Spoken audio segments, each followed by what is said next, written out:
আচ্ছা শোনো, মাঠে যাইবে ভালো কথা, কিন্তু এদিকে যে ছেলে মেয়েদের স্কুলের ফি লাগবো, আবার ওরা বলতেছে পিকনিকে যাবে, এখানে টাকা লাগে তো।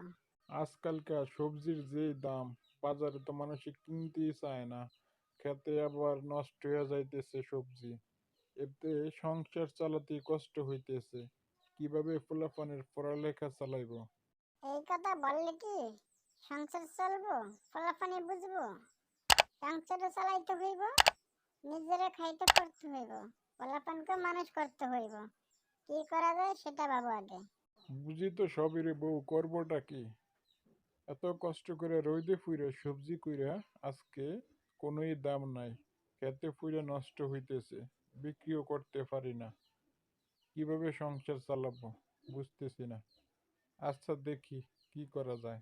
সারাটা দিন রোদ্রে পুড়ে বৃষ্টিতে ভিজে শরীর ঘামিয়ে এত কষ্ট করে সবজি করে বাজারে উঠাইলে কোনো দামই পাওয়া যায় না।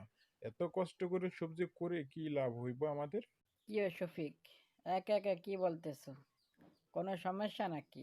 আরে ভাই, সমস্যা শুধু কি একটা? কত রকমের সমস্যা। এত কষ্ট করে সবজি করি, বাজারে উঠাইলে কোনোই দাম নাই। তাতে এদিকে সংসার চালাবো কিভাবে? আর ফসলই বা করবো কিভাবে? কি বলবো বল তোর কথা। আমার নিজের সবজিগুলোই তো বিক্রি করতে পারিনি, খেতে নষ্ট হয়ে গেল। একটু আগে তোর এগুলো আমি ফালাই আসলাম নতুন সবজি করব বলে। ভাই বিশ্বাস করো, আমার এখন আর সবজি করার কোনো ইচ্ছা জাগে না। বাজারে উঠাইলে কোনোই দাম পাই না।